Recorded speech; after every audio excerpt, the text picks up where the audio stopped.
I was born in the quiet soil of a small farm, surrounded by my brothers and sisters, dreaming under the warm touch of the sun. I thought I would stay there forever, safe beneath the earth, listening to the whispers of roots and the hum of life above. But one morning, everything changed.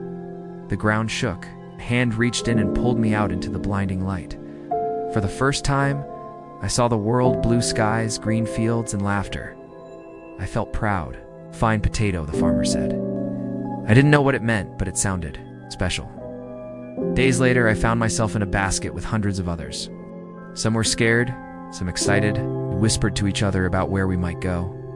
"Maybe we'll be planted again," one said. "Maybe we'll become something greater," I hoped.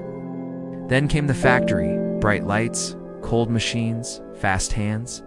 I was peeled, sliced, and dropped into sizzling oil. The pain was sharp, but something inside me changed. I was no longer the same dull potato from the dirt. I had become golden, crisp, glowing. I wasn't afraid anymore.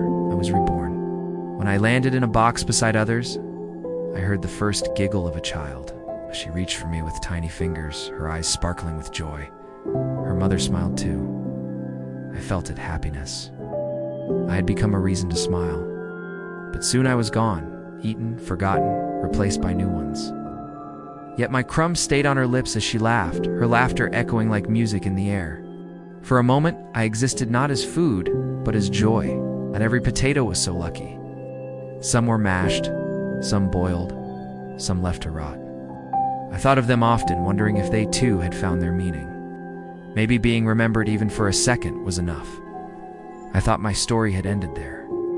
But one day, in a faraway kitchen, another potato lay on a table, dreaming just like I once did.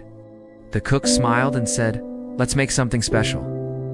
I swear I heard my name in that warmth, like my spirit lived on through every meal, every smile, every happy heart. I realized something then. Life isn't about how long we last, but how brightly we make others feel while we're here. I was once buried in the dark, but I ended in laughter and light. That's not a sad story. That's a beautiful one. If objects could speak, I'd say even the smallest potato can live a grand adventure if it brings happiness to someone's heart. If you believe objects carry souls, join me in discovering their hidden stories. Subscribe to If Objects Could Speak, and together, let's listen to the ones that make us smile through our tears.